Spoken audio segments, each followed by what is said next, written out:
Times in here now watches 8 government agencies hot. PPA holds them before Yoko to face prosecution. Now, I know now what I so and 9 or the Avano pay. Yes, a government agencies be Makumakun watch. And as I believe it, I can see what you say. Some procurement processes or my sadam for Suyi. I'm a sabre Mohaban Semwa, Edomako with Yoko now. Or Chimchese and non conyo Munqua, Makuma could be crow or Muswenche, you better one enka. Now, what Chimchese, Sa Makuma Kongo Tria, Yako Massimi. Ministries of Education and Energy, Ghana National Petroleum Corporation, University of Education, Uniba, Accra Metropolitan Assembly, and Afi Konfanochi Teaching Hospital, Ebia Kanwe Northern Electricity Development Company, Kwame Nkrumah University of Science and Technology, Tema Oil Refinery, Nafi, so Controller and Accountant General Department. One and Asabri, Yabon Punch, he said, one more procurement, Quambion Fafa Sono, and Fakwan Passun Tisabri, Yedomo Elqua, Eshimun Yoko, Ebeshim, na Oma Buana from the copy so Quakoma, Ura Martinamidu, Ese Washum, na se Esefata, se Embrano, Yedi Omoa, Yedi Omoa, and no so sem Ewaha. As Antiman Tombakaya, Cober se Posy for Coco to Truby, Elcum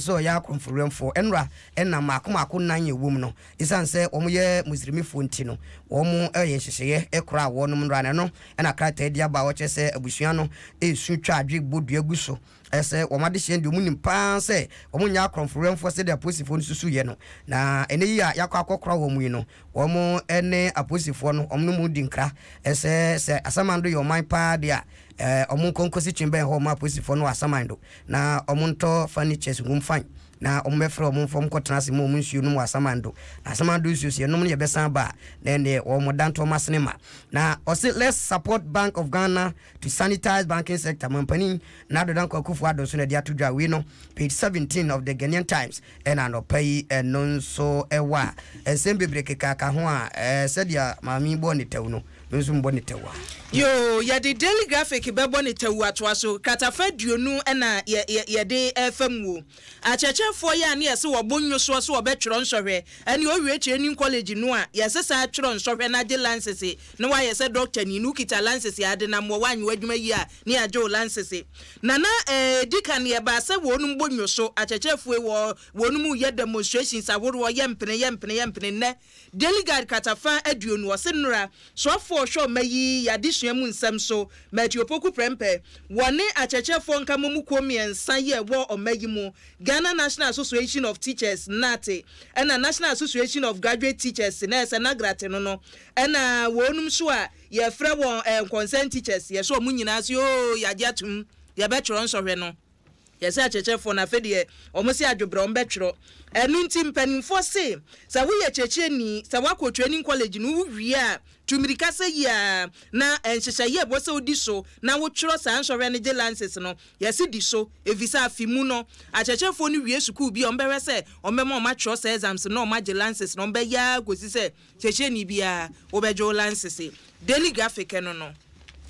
na ene no abetodwa watch say helpless police lands seized by land guards military camouflage na chese yese endipan o man kasa no military camouflage eno ya dai aso jafuata dio and no I no pay 2 and 3 and I crata ye dia ba posi ni ura dana santiapi to da wona IGP woni foni da papa wachechi mu a chese nipa ekra no wono no onhyeda nye soja ni papa bia na wakwakubu posi ni afa so na sase wasizi a ehon sem so the Ghanaian Times de abana ba kubu ha mefa enka ho chop rocks for Heman Assembly for Heman no ewo mfifi mantem na to praso ne mpotem na nubutu na wochese wo mo diska papa na esimpanyefo eda to Heman lower dencha assembly na no na ene ye bom saso boy sika bia esen komu yiso no mo yiso abrofo mienu ha financial malfeasance na so they also alleged to have embezzled funds ate so masan so embezzle sika entini nyina keka bomu a na sika embezzle na kyerese wo ha na wo mo adiska ni twi no na no na sabri assembly members bi o maka ho abom now from who say concerned assembly members omoye central force enhwe mu ewo dukwa ewo potem ho ka chom se sa na ye iska ne bi de bɔ akɔhoma ebi de ye no ma basa saa enuti ska sese ye de ye kwan de de mansuo ba no omonye eno omode ye de nsem bagro madam ase no omode bagro nuti ɛho nsem wɔ ha flat scale 3 ya Canada Any emfa defined into us way. Na kronobo we sika krabia huduo mu yesi bank fraud. Na chese fraud no ye wo baby a de din da so. Krono e bɔ ne bank no bank fraud. Empanimfo si 2017 sika ye wie free sika krabia huduo mu e wo my Ghana mu ye 30.1 million Ghana cedis. 30.1 million Ghana cedis. And ye wie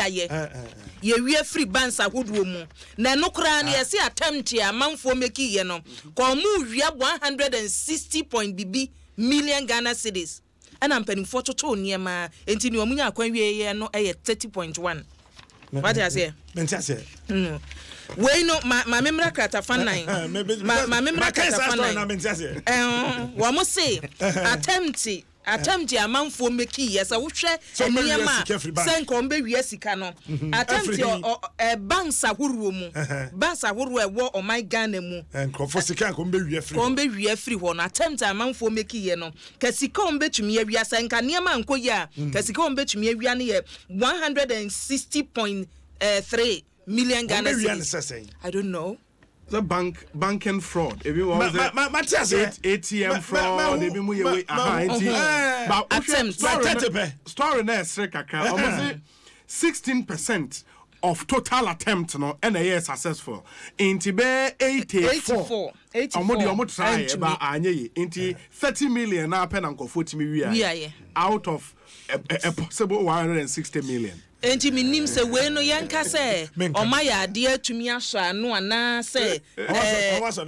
no so attempt no o mutumi stop ye but say attempt be na call banks there enye Ghana specific challenge okay Ghana ni ya chi ni tumu UK adoboli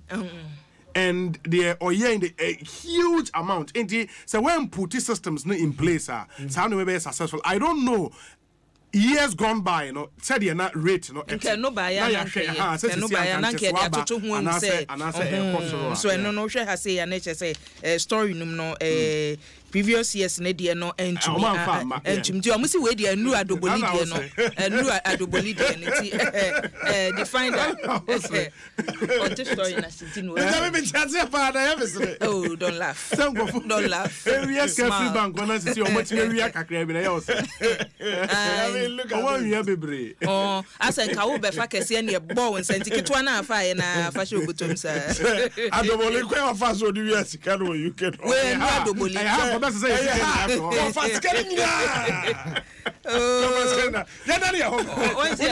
yes the neighbor Ghana publisher also anhom be deport the neighbor and you didn't do has say ya say what I was here making use of intelligence very intelligent very smart the publisher say bleach face prophet fake Apostle General Sam Kranchi Ankra also who fake prophets na men hwe bibia hwe omanim ne pore o mapore o nyankopon kala o dem o mo black but o mo pore so o nya kokko enti ordinary Ghanaians o ma bleaching some ye den I'm here devilish sir you added more o mo ye den say me nya sofo no ma bleach a me ye den devilish is that so lovely now what you are separating me about tuntum na so na obe pon ho a ba se wo be ka se na se wo be ka se sofo a wapo ye fake na I want to know ni enti a wo ka nkun no mo de sra no ana se de na mo ye fake no na se ama tuntum na baby sra wo mo yire no mo nkun ya de ne ho aba.